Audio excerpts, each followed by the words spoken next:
All right, my guest is finally here. Hey, sorry I'm late. Nah, it's all good. I know sometimes things get lost in translation, so it's good to see you anyway. For sure. Thanks for the invite. Yeah, definitely. Um, so one of the things that of course, you've been watching, but I was talking about what happened with Joe Biden, how he's really supporting the Republicans, and a lot of people are like a lot of the Democrats are in shock. And I'm like, what is there to be shocked about? Like, this is him. Like, have they never, like, have they met the guy? It's it's kind And of I just want, sorry, go ahead. I just wanted your Marxist analysis of this entire situation, and I also have one of the articles too that I can get into. for sure. Thank you. Yeah, I mean, it's wild. Like you said, right before I hopped on the show, Joe Biden gave the eulogy at Strom Thurmond's funeral.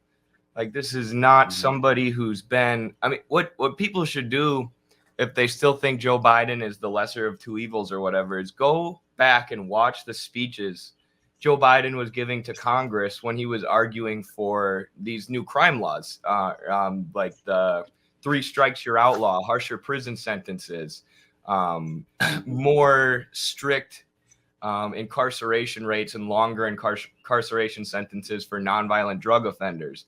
And um, the way he's talking about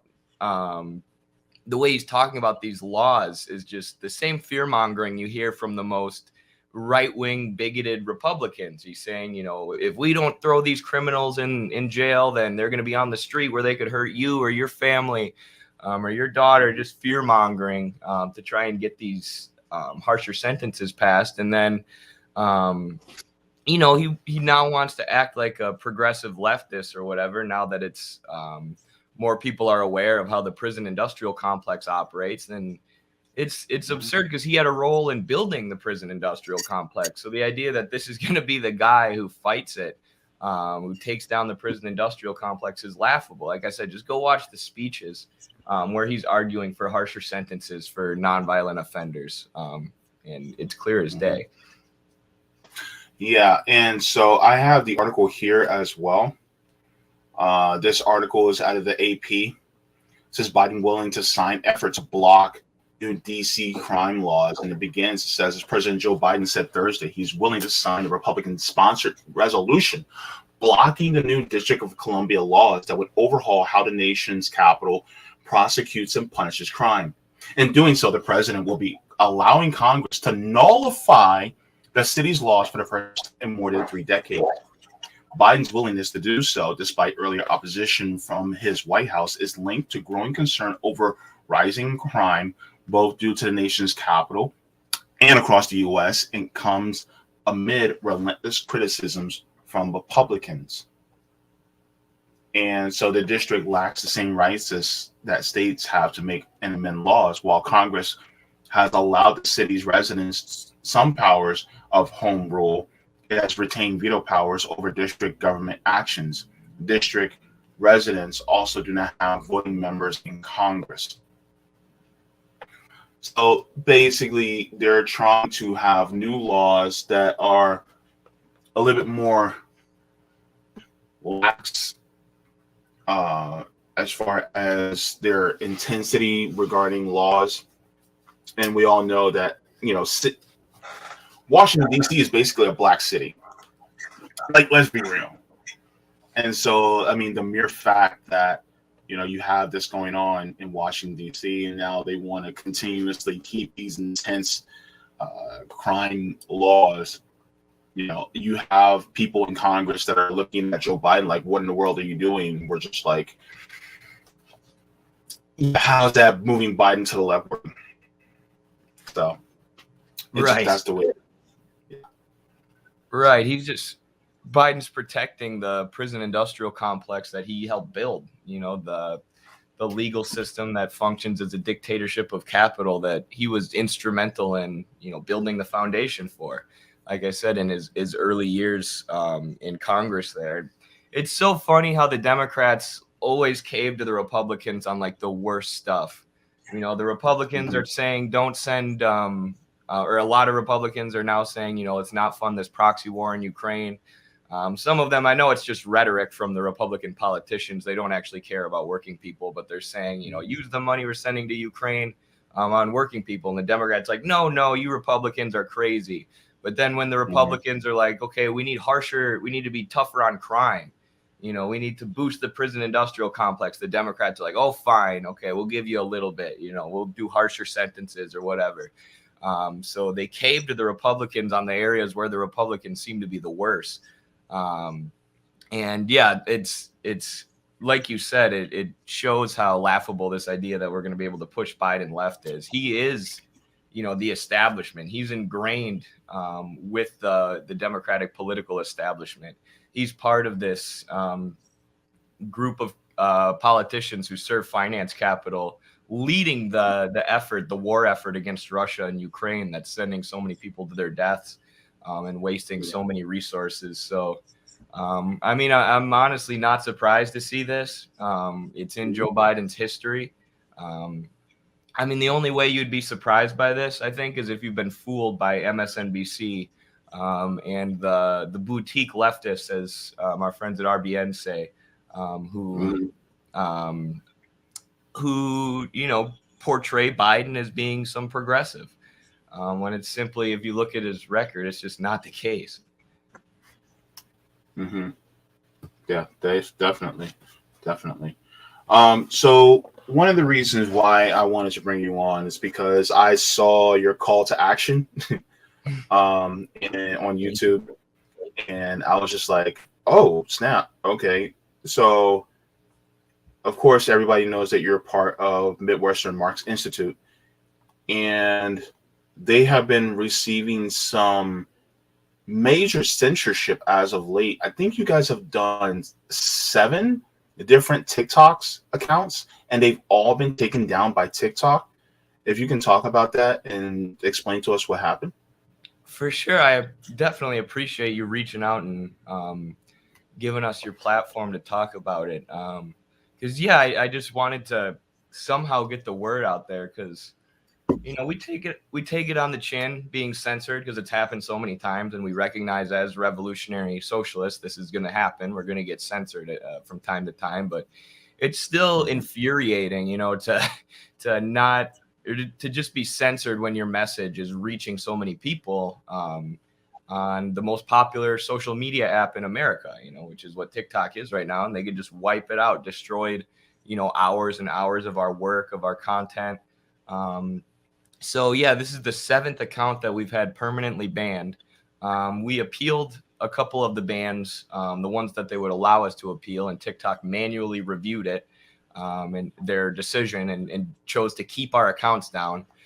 So the longer we've been going, the more quickly it's been happening. So the first account that we had 375,000 followers. Yeah, that's why it's so frustrating that they took this away. It was a great platform for reaching people. And people are hungry for the, you know, revolutionary message, you can tell, which is why they have to censor us. But we had 375, and then the next one had 120,000. We had like 3 other accounts with 20,000 followers. And then this recent one, we posted like 2 videos, and they immediately started blowing up. People started sharing them, liking them, and our account got banned. We appealed it. TikTok reviewed it and kept it down. Now, what's interesting is that Mint Press News, who's a really good independent outlet, Alan McLeod is one of their journalists who does really good work for them. They published an article and did some investigative reporting, finding that a bunch of, oh, here you go. Yeah, there's the article. TikTok, their content managers are a bunch of former national security agents and literal NATO operatives. And similar thing with Twitter, as this article points out. But this means that the people manually reviewing our content and deciding whether to keep it up or put it back up or keep it down are literal NATO operatives who probably open our account and see us talking about the proxy war in Ukraine, you know, see us criticizing NATO and calling them what they are, an imperialist apparatus that serves Western finance capital. And, you know, that's why they shut us down. I mean, that's the only answer we really have. That, and then there are a whole bunch of Dem-Talk creators, is what they call themselves. So Democratic TikTok, whole bunch of those liberal content creators who mass reported us and told their fans to mass report us, just a handful. But that did not help either. So yeah, targeted campaign to silence our TikTok. It's what we've been dealing with. Yeah. Well, I mean, there's a part in here where it talks about how the United States, that the White House had brought in, I think it was about 30 different of some of the top TikTok accounts, and met with them in order to tell them, you know, what the talking points were. And, you know, of course, you're going to have a lot of people who want to follow these accounts. And in doing so, they, you know, will push back against any talk about anything that talks about taking down the system. I have to be very careful in my language, because even just over the weekend, we got a letter from the Tube about, you know, what we can talk about regarding the proxy war. So even still, like, we have to be very careful, even just on this platform. But I was talking to some of my comrades at RBN because we want to reestablish our TikTok account, and I used Midwestern Marx as an example. As if we revamp our TikTok account, it will get taken down. We can be as very careful and measured as possible, use clean language, everything, but they still will take it down, because you're challenging the imperial core, you're challenging NATO, you're challenging the oppressor class, and, you know, their fight for U.S. hegemony, for Western hegemony within this world. So that's one of the reasons why we have to be very careful, and we have to realize that they are going to come after us, because, you know, despite what a lot of people think, Twitter is not on and popping like it used to be. It's TikTok now, and that's where the kids are watching. And so, how do you affect the future? You go where the kids are. You know, I believe the children are our future. Teach them well and let them lead the way. So that's the thing. You have to, you know, and the thing is that you're influencing kids, and now a lot of these people in the oppressor class are freaking out because they're like, oh my God, kids are now turning more towards socialism and communism. And I'm like, we didn't do that. We're just a guide. You guys are the ones who actually did it, because you guys have kept this capitalist system in place so much to the point where kids are now looking at communism and socialism. They're like, wait a minute, you guys demonize this stuff, but from what we look at, capitalism is pretty terrible. That's such a good point. That's what I think every time we get banned, or every time, you know, people get mad at me, they'll say I'm spreading misinformation or whatever. And that's what the Democratic liberal creators will say when they mass report our account. But like you said, it's just because the kids recognize that the system around them isn't working, and they're hungry for a message that preaches something different, or that, you know, says we can have something different and better, to the point where the youth aren't, one, they haven't been indoctrinated with McCarthyite anti-communist propaganda their whole lives the same way baby boomers have. But second, that propaganda isn't working, because they say, well, you know, people starve under communism. There's bread lines and there's wars or whatever. And the kids are like, there's all those things under capitalism. Like, we had bread lines during COVID the entire time. What do you mean? So it's their only option is to just totally wipe our account off the map, like they've done with 7 of our TikTok accounts. And like you said, we just need to be aware that that's going to be a thing. A couple other interesting things that are mentioned in the Mint Press News article. For one, TikTok wiped out 30,000 accounts, I believe was the number, for Russian misinformation or Russian propaganda, which, you know, we've learned can mean pretty much anything. There was an article from the New York Post the other day called "Left-Wing Think Tank Responsible for Thousands of Fake Russia Stories." And it was basically just a bunch of, or it was a liberal think tank made up of folks like Bill Kristol and John Podesta, and a bunch of people close to the Clintons and Obama, who were communicating with Twitter and identifying any account that was critical of NATO, identifying any account that was calling out the U.S. proxy war in Ukraine, and calling them Russian bots, Russian propagandists, Russian misinformation.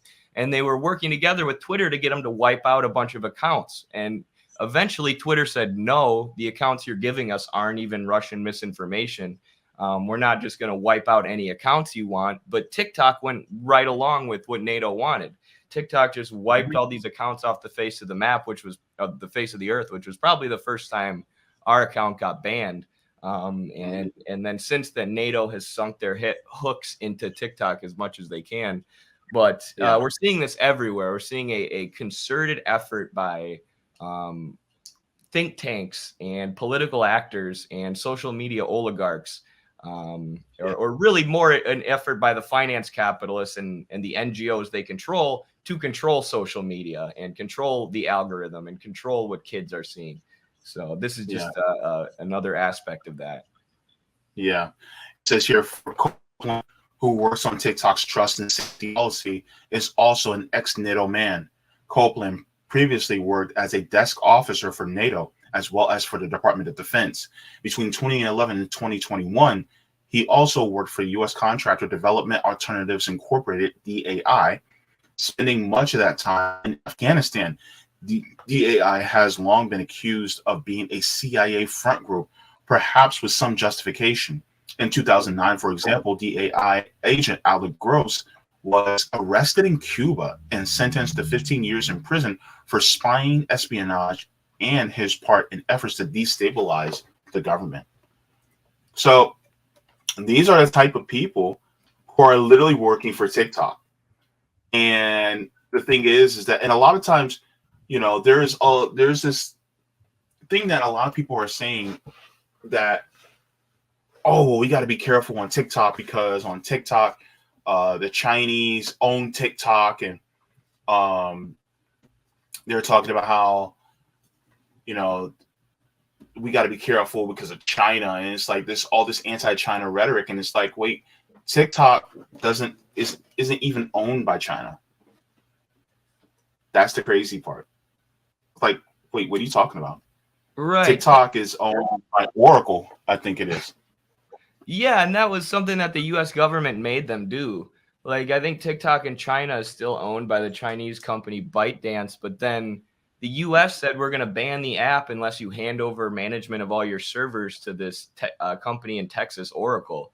So like you said, it's not even owned by China, and people accuse China's government of being authoritarian and banning free speech or censoring free speech. That's exactly what our government is doing.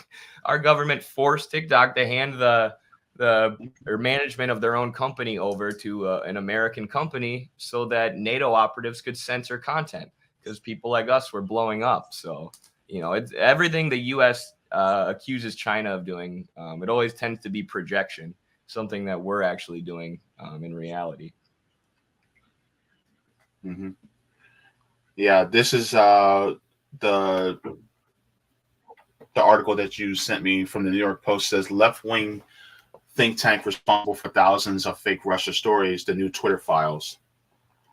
Yeah, this was covered. I believe Jimmy Dore and Gray Zone and all them covered this too, but obviously it was in a mainstream outlet, the New York Post. I mean, they call it, a left-wing think tank, but like I said, it's Democratic Party higher-ups along with Bill Kristol, who is one of the leading architects and propagandists for the Iraq War. And they were working directly with Twitter. Hamilton 68 dashboard was the name of this list of Russian bot accounts that they put out. But Twitter started, you know, the people who work at Twitter started saying, well, we can't just start banning people en masse. And also, there's no evidence that any of these accounts are Russian bots. Like, you just made that up about accounts that you don't like, accounts that are critical of the proxy war. So Twitter, or some people at Twitter, smelled what was going on and kind of put a stop to it. And now all this information has been leaked. It's all been released to the public, so we can see that this government, State Department connected think tank, finance capital connected think tank, was pressuring Twitter to censor people by lying about those people, claiming those people were bots. And then this story has even more meaning when you know that TikTok did wipe 30,000 accounts off their app for being Russian bots, Russian misinformation. So, you know, this story got blown up, and some good people at Twitter could smell something fishy going on, and now people know that this was BS. But on TikTok, 30,000 accounts were removed, and we'll never know if they were actually Russian bots or not. So yeah, there's no freedom of speech. Your First Amendment rights are not protected in the dictatorship of capital that we live under. Mm-hmm. Yeah, and you know, funny thing, a lot of people, you know, talk about, like, me and Savvy have had this conversation, and we've always thought that either one of two things should happen to Twitter. Either one, Twitter is completely worker owned and it's operated as such, or it is, you know, nationalized as a institution, you know, just like a utility, and, you know, is owned, you know, by the entire country. And so you either have one of the two of those. And then you get a lot of people with pushback who will say, well, you want the government to own it? I'm like, well, look what the government does. And I'm like, too late. The government already oversees everything. So my thing is like, the problem though is that TikTok can do it because they are private corporations, so they can go under that guise and go because of the recommendations of the government. But if TikTok were an institution that was, you know, a utility, then they couldn't do some of the things that they could do legally because it would be considered, you know, against free speech. And so, but at the same time, I don't trust it, you know, to be well regulated within the capitalist system anyway. What we're really talking about isn't a more egalitarian, more equitable system, economic system, instead, you know, of having it, you know, within the system that we have now. So, you know, but even still, like, even if we were to change the system, I would think, you know, companies like TikTok and Twitter and Facebook and ones like that should be public utilities and managed as such. What are your thoughts about that? Yeah, I would agree. Agree with everything you said. I mean, it would be hard for the state to manage it right now, but that's because our state is controlled by oligarchs. Our state is controlled by bankers and finance capitalists. So we want to, you know, the whole idea is that the workers would take power of the state and make it a state that serves our interests, serves the working class. You know, any government, any state represents or develops out of the economic system at the core, the relations of production. So right now we have capitalist relations of production. The capitalist class controls the state. But if you had a workers controlled state, it would function a lot more efficiently. Because, you know, anything that the government does for working people right now, they're constantly trying to cut and constantly trying to dismantle. And corporate lobbyists are constantly influencing the government. So we have to get rid of all that, which, you know, revolutionary socialism would do. But yeah, eventually they should be regulated as public utilities, or even before a transition to socialism, that would still be better to regulate it as a public utility. Because it's so weird how people, especially like conservatives in this country, claim to support freedom of speech. And that's their big thing, the First Amendment. Freedom of speech. We can't have socialism because then the government would infringe on my freedom of speech. But then when the corporations infringe on our freedom of speech, they're just like, oh, well, they're a private company. They can do what they want. It's like, okay, so this handful of private companies owns everything and they can censor everybody they want because they're private. Like, how is that any worse or any better than government censorship? It's like, as long as it's something that the government isn't doing, these libertarians or right-wingers are okay with it. They're fine with it. 2 thumbs up to corporate censorship. And it's like, that should be considered bad too. I mean, that should almost be considered worse if the capitalists are censoring our speech based on what's in their interests. So yeah, it needs to be regulated and way more transparent. Like, so many decisions are being made behind the scenes. TikTok made the decision to wipe out 30,000 accounts behind the scenes. The government was pressuring Twitter to do that behind the scenes. Facebook censored the Hunter Biden laptop story behind the scenes because they were pressured by the FBI and only talked about it like 3 years later. So all of these decisions right now are being made behind closed doors by capitalists, by shareholders, and people who are invested in these social media companies. So the only solution is to have it be publicly owned, have the government regulate it. And like we're saying, under socialism, the government would work in our interest, so it wouldn't be inefficient or have the same incentive to censor working class and anti-imperialist voices. But Eddie, you mean to tell me that Elon Musk isn't doing a good job? The savior of freedom of speech. He comes in on a white horse to save us from freedom of speech. Oh my goodness. Yeah, and you know, it's funny. A lot of people seem to be more cool with corporate dictatorship versus the dictatorship of the proletariat. Either way you go, you're going to have a dictatorship. It depends on who you want dictating the laws and the policies of the country. Do you want just a small, tiny group of super rich pricks to rule over you to say what you can and can't say? Or should it be done in a more larger democratic fashion amongst the working people, the working masses, in order to be able to dictate what we can and can't have? I honestly go on the side of a flourishing democracy to choose versus it being at the hands of some corporatists to, some oligarchs that really don't have our best interest at heart. Absolutely. I mean, the word Carlos has a good way of breaking this down. My partner runs Midwestern Marks with me, website partner. He has a good way of breaking it down where he basically says, he goes through the etymology, the origins of the word dictator, and it just basically means who owns the power, who has the public power. So we consider a dictator to be, an authoritarian leader who does all these horrible things, human rights abuses. But originally, the word just means who has state power. And as Engels lays out in his very, very short work that everybody should read, it's like less than 3 pages, called On Authority. There's always going to be an economic class who has state power. There's always going to be someone who's in control of that government state apparatus. It's just a question of, like you said, is it a handful of finance capitalists who control that state apparatus, a handful of bankers and imperialists, or is it the masses of the working people? Right? You have this minority class of capitalists who make up a tiny, tiny minority of society based on the fact that they own the majority of the means of production. And then you have this vast class of workers, the masses. So do you want the masses of society, the majority of society to decide what happens? Or do you want this tiny people who are in a special group because they're rich and because they own every factor of production in the country? Like, of course, people would want the democracy, but they hear the word dictatorship of the proletariat or hear the word dictator. And it scares them. But, there is no democracy without a dictatorship of the proletariat.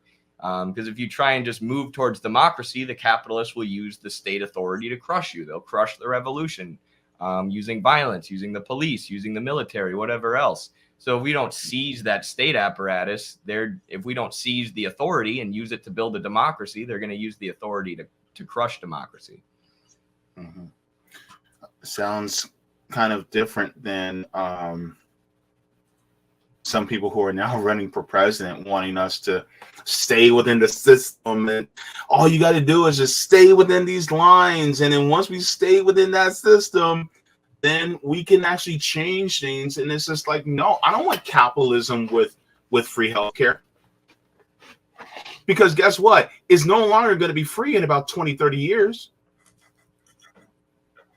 It's just like, I don't want capitalism with more mass transit, because guess what? It's going to get privatized in about 20-30 years.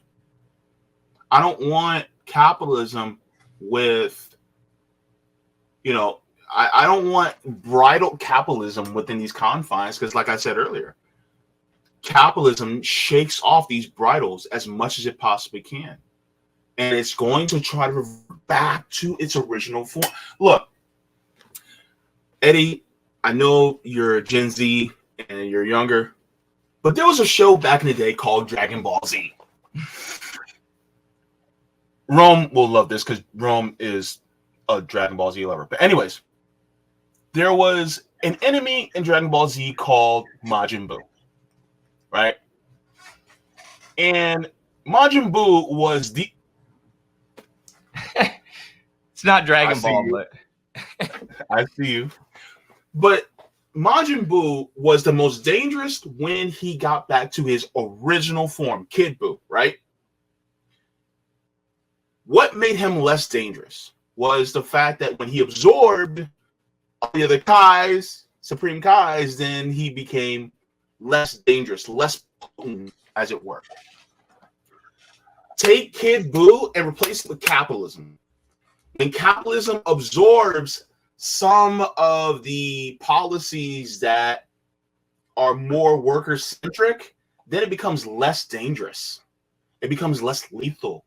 So then that's when you start having the 8-hour workday. That's when you start having child labor laws. That's just when you start having more regulations to make sure that the products that we have don't kill us. So it makes capitalism dangerous. But what does it do? It extracts these things out of itself to revert itself back to its original form, which is, ta-da, slavery. And a lot of people don't realize it. But the thing is like, it's like, why do you have these lawsuits against these companies? Because they're literally a lawsuit for a company that is doing these horrible things to the consumers is literally capitalism in itself trying to shake off any type of worker protections. Because worker protections and worker-centered policies are inherently tied to more to the proletariat, meaning workers owning the means of production versus having a small capitalist class owning the means of production. Absolutely. That's a great way of putting it. I like the analogy there with Dragon Ball. I should have brought my Goku shirt today. It's seriously a good analogy, though. It makes sense. And I mean, I've talked about this quite a bit. I'm getting a grad degree in healthcare administration right now, and I have been for the last 2 years. And one of the main takeaways I've gotten from that is that Medicare for all would not fix our healthcare system. It just simply wouldn't be enough. And if you want to read more on that, you can check out the Journal of American Socialist Studies 2 at midwesternmarks.com. I did a whole Marxist analysis of the American healthcare system. But it's so broken and it's so profit-based at every level. Like, yes, the insurance companies are the worst part. Thank you. The insurance companies are a for-profit middleman in between you and your healthcare who have nothing to do with actually providing healthcare. They just rip you off. But that doesn't mean that that's the only part of the system that's flawed. The providers are for-profit and profit-driven over being motivated by having healthy patients, providing the best healthcare. They're motivated by money. The companies who own the ambulances, the companies who sell the diagnostic equipment, the information technology, the pharmaceutical companies, all of these functions in healthcare, all of these entities in healthcare are for profit, and they're owned by the same people. They're connected. They've merged into these conglomerates or these hospital systems, which are all owned by Vanguard, BlackRock, and other giant investment groups on Wall Street. So it's the same people dominating every function in healthcare and using it to rip people off. And part of the reason that insurance companies have to pay, or why insurance premiums are so high, is because the price of healthcare goods are so high, which is because the providers are for profit. Like I said, it's not just the insurance companies. So not only do I disagree with the strategy of, voting for Marianne Williamson and hoping that she delivers us Medicare for all, even though I'm sure she's better than all the other candidates. But even if we did get Medicare for all, even if AOC and these Justice Democrats actually did fight for us in Congress and got Medicare for all, that would be a Band-Aid on the system, which it would immediately start trying to rip off of itself, because that's how capitalism works, like JB explained. And then the system would still be broken. Like, for example, we would have publicly funded healthcare. The public sector, the government would replace those insurance companies, that middleman. But the for-profit providers and the pharmaceutical companies could still jack up the prices of all their commodities. They could still rip people off for those commodities to maximize their own profit. So that would just leave the government to pay for it then, which would cause taxes to go up. And then Republicans would be like, oh, look how inefficient government healthcare is. We need to get rid of it. We need to get rid of it. We need to privatize. And they would make Medicare for all out to be less effective than it actually is. And don't get me wrong, I would love Medicare for all. Medicare for all would change my life, my personal life, and the lives of a lot of people who I know. And if we have the chance to fight for Medicare for all and get it through, then we're going to get it through. And honestly, if Marianne Williamson is the Democratic nominee in 2024 and she's the only one advocating for Medicare for all, or if she runs as an independent or whatever, I will go out and vote for her for sure, because Medicare for all would change lives. But my point is that it doesn't fix what's wrong with the system at its core, what's wrong with the structure of the system, which is the fact that it's privately owned, it's based on profit, and it's commodified. The healthcare system is based on a payment model called fee for service, meaning the more services, the more units that they sell you, the more healthcare they sell you, the more money they make. Then their incentive is to sell as much as possible for as expensive as possible, even if that's not what's best for the patient, even if that's not best for patient populations. So we need to attack the system at its core, attack capitalism at its foundations, as Lenin would say, if we're going to reveal to people what's actually wrong with the system and move to something better. These reformist half measures just aren't going to do it. Yeah, and one of the things that a lot of people don't really take into account is, I know, I'm such a nerd, but there was once a movie called Star Wars Episode 3: Revenge of the Sith. See, my nerdiness is coming out, but it's whatever. I love it. And there was a part in the movie when Mace Windu had just got finished fighting Darth Sidious, aka Emperor Palpatine. Well, Chancellor Palpatine at the time. And Anakin Skywalker standing there between them. And Anakin's like, no, he must live. And Mace Windu says, no, he has control of the Senate and the courts. He's too dangerous to be left alive. That's capitalism. Because guess what? Even if we got Medicare for all, who's to say that the Supreme Court wouldn't side with the corporations and take it away from us?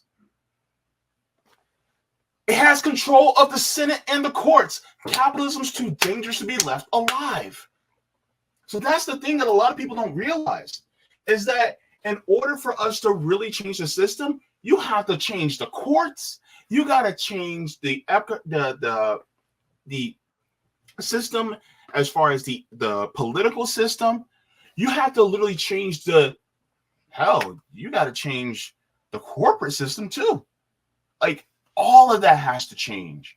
And that cannot happen by means of a political revolution, blah, blah, blah, blah, like Bernie said.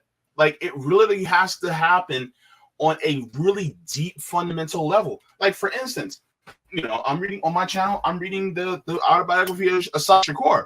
The thing is that between her and George Jackson and Blood in My Eye, I'm like, man, look, I have respect for people who want to vote in the electoral politics. And if you want to do it via third parties or independent, cool. Going through duopoly, I'm just like, no, not going to happen, because you're still going through the system. But the thing is that really what ultimately has to happen is more of a revolutionary type of system that has to happen. And the thing a lot of people don't realize, and I'm learning this, is that revolution does not stop in one day. It is a continuous, perpetual thing. Just like in Cuba, I was watching Breakthrough News, and they were interviewing people who were becoming delegates for the government. And they kept talking about the revolution, the revolution, the revolution. And I'm like, wait a minute. The revolution never stopped. It's been going on for 60 years. And just because they have control of their government, doesn't mean the revolution stops. They still keep pushing and changing things. And so I think that's one of the things that we also have to recognize is that once you start revolution, you don't stop it, because you have to get rid of this system and keep this system that exacerbates greed and selfishness. Because if not, guess what? It's going to pour back in, it's going to sneak back in, and the next thing you know, we're back in square one the way we are. Absolutely. I mean, and when we say that we need structural change, or that we need to change all of these things at these different levels, that doesn't mean we're going to do it overnight. That doesn't mean we unrealistically think we can do a utopia overnight. But revolution, like you said, it's a process. It's a process of construction too. Not only do you have to deconstruct the capitalist system in many ways, but you have to rebuild a new system.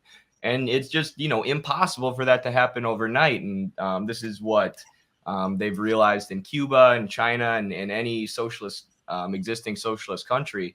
Like you said, in Cuba, it's an ongoing process of revolution. The revolution is alive and well today. I mean, they're an island country, just like 200 miles off the coast of Florida, where where the U.S. is the largest empire in the history of the world, who's been trying to destroy Cuba and keeping them under an embargo every day since the revolution.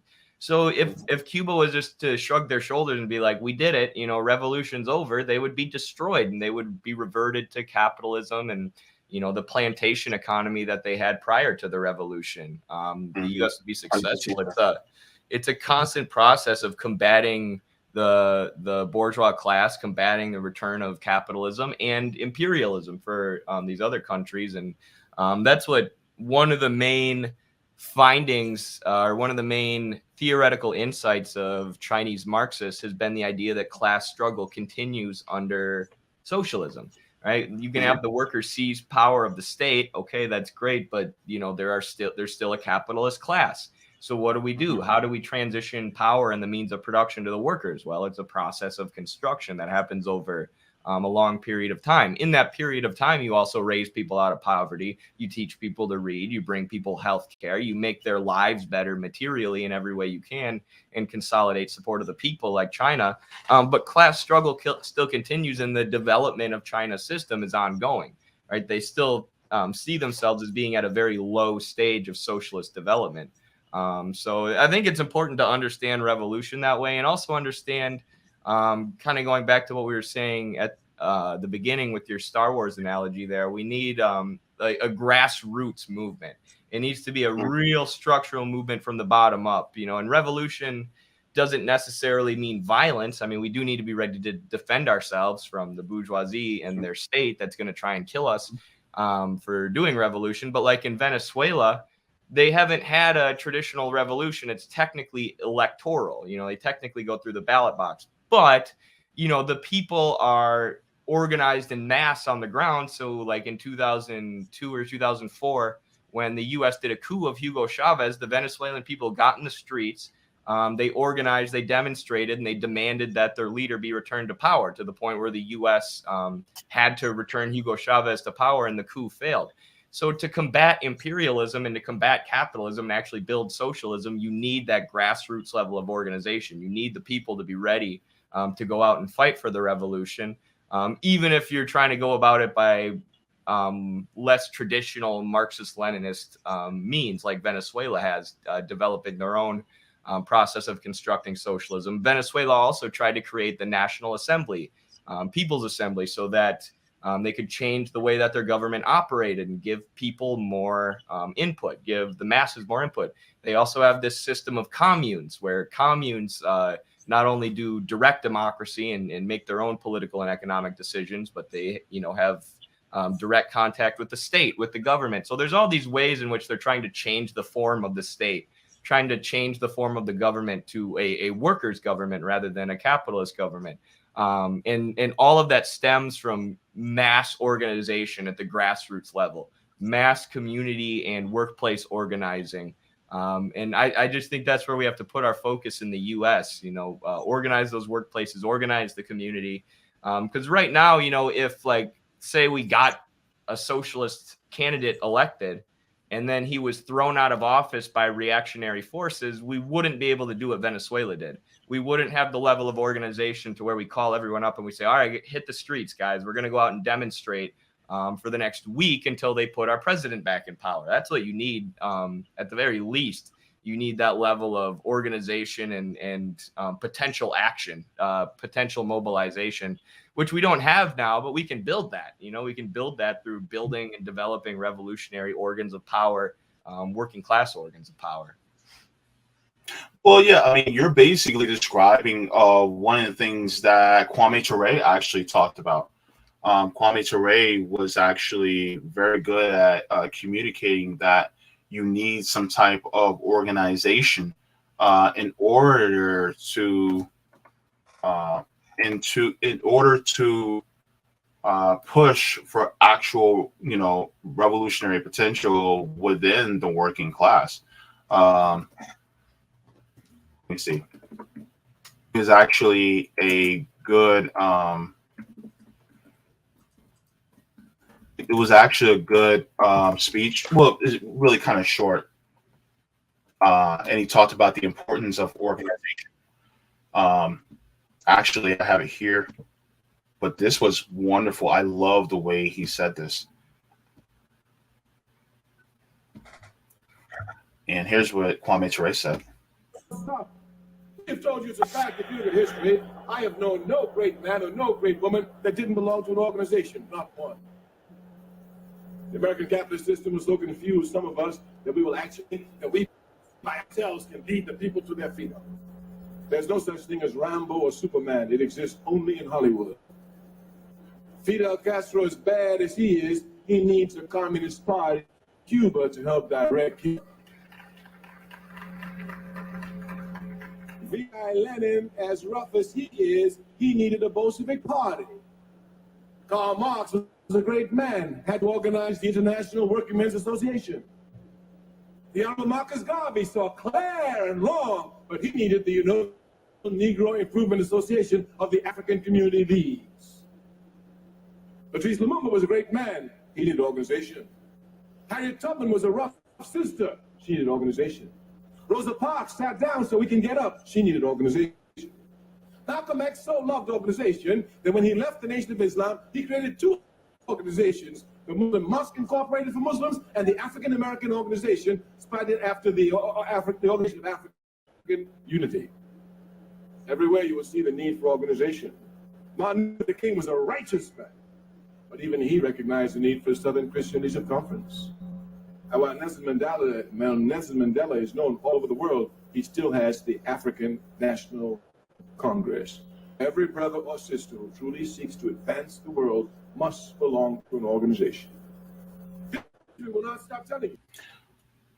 So basically, that's how we build the apparatus, is by having more organization in order to build that. But the problem is that a lot of people think that, a lot of the organizations that we see that are growing or were growing reverted us back to, let's say, for instance, like the DSA. They reverted us back, people, to the Democratic Party, which is basically a capitalist organization. Let's be honest about what it is. Democratic Party is a capitalist organization. Republican Party is a capitalist organization. And then you have DSA and Brand New Congress and ones like these. These are also part of the Democratic Party, which is a capitalist organization. So you have to have something that's completely divorced of capitalism and wants to go in a different direction, or wants to go into greater fulfillment of it by going into a more socialist or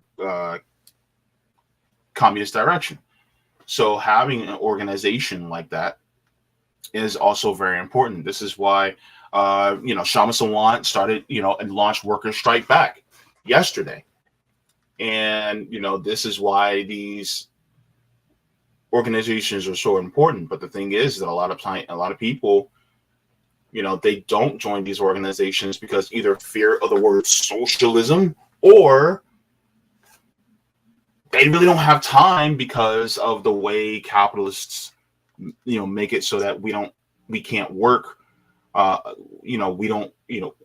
The working hours that we have to be 40, 50, 60, 70 hours a week. We don't have, the healthcare that's necessary. And so it just makes it more difficult for us to actually organize and do more. Absolutely. It's difficult, but I mean, I that's one of my favorite videos or speech segments that you just played there. I mean, he hits it on the head. And one thing a lot of our great historical socialist leaders like that have, one of the things I always notice is they don't, like, sometimes today we tend to shy away from success. We look at, Fidel Castro and the revolution in Cuba, and you hear Kwame Ture there just say, he was successful by organizing the masses, by bringing people together into a collective movement.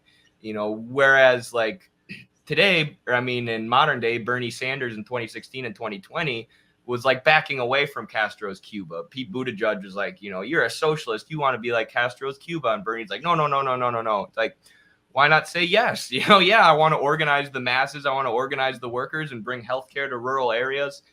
Cuba's got way better health outcomes than us, even though they're way poorer. So one, those leaders embrace what has worked. But then two, they recognize that what has worked is organizations on the ground, organization.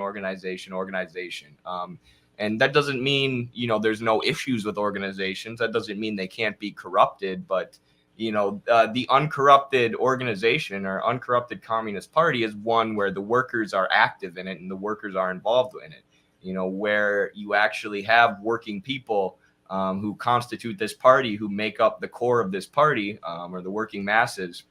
Or just the masses in general, I should say, who make up this party, so that they have a vested interest in having the party act in their interests, in their economic interests. Versus not right now, there's a lot of parties, like you could criticize DSA and others, where there's just like this bureaucracy at the top of people who don't really represent the interests of workers. And in DSA's case, there's even been some reports that they have various connections to political NGOs and think tanks and not good actors too. So you do have to avoid corruption, and educate people within your party, make sure that your party's active and, throwing out anyone who might be a spy or not actually interested in the struggle. But that is the key. Like you said, it's just a reality. We can't do anything on our own.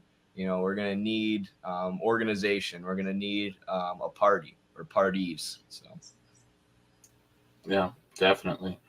And this just goes to show that, why it's important that we keep having these conversations, and this conversation has to grow. And this is why, we need to keep speaking out against the censorship that we were talking about earlier regarding those of you at Midwestern March, because that's why it's so important.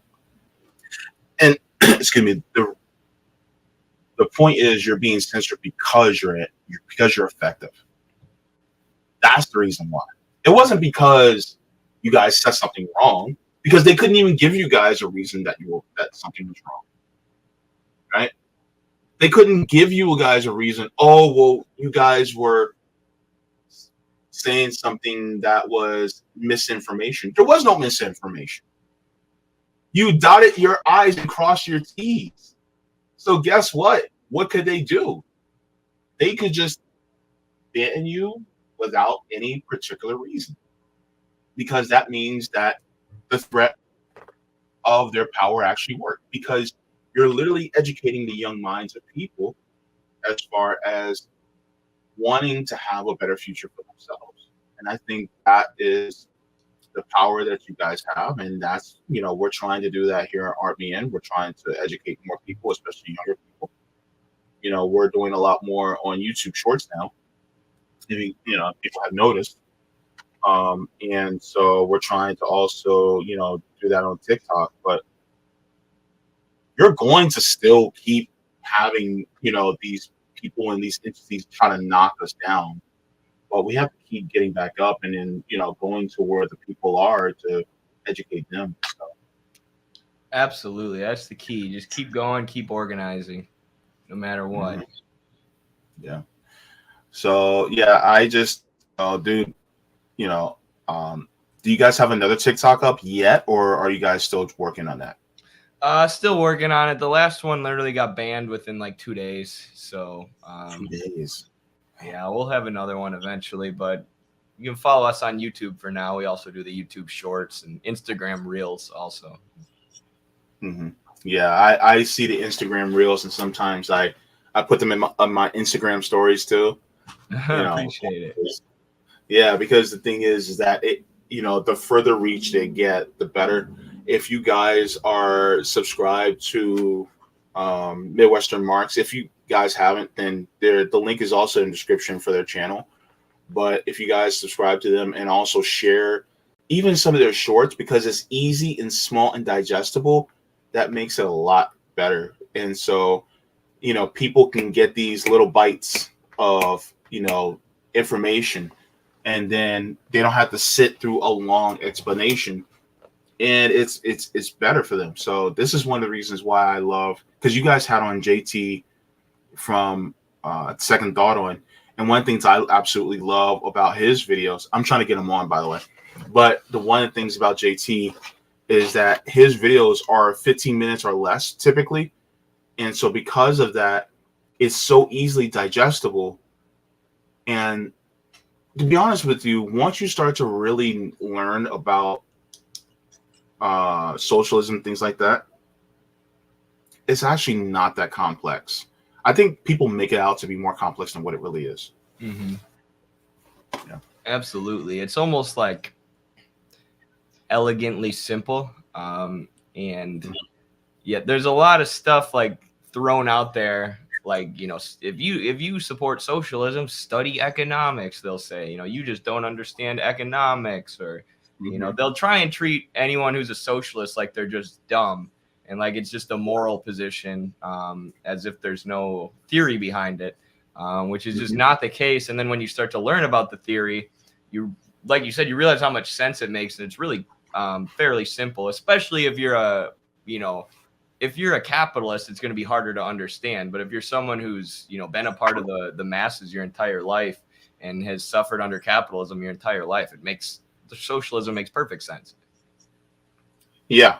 Yeah. And I think the issue is that, and Dr. Richard Wolff, I saw this on a TikTok a couple days ago. Dr. Richard Wolff actually talked about school in economics and in business school, and how they're really kind of diametrically opposed, because economics really tries to teach how beautiful the system is, whereas in business school it's like, okay, this is how raw and nasty this system is, and this is how you have to navigate through it. And so it's like one paints a rosy picture while one shows the gritty nature of it, and they're both on the wrong side. And you're like, wait a minute, once you learn about how nasty it is and how the economics of this system works, then you're like, wait, shouldn't we just throw this entire system out? And so that's one thing I appreciate about what Dr. Richard Wolff said. But yeah, so for sure, he's great. Yeah, definitely. And so, by the way, if you guys have not, subscribed to Midwestern Marks, they are a ragtag group of people who will teach you some shit. They will teach you some stuff, and very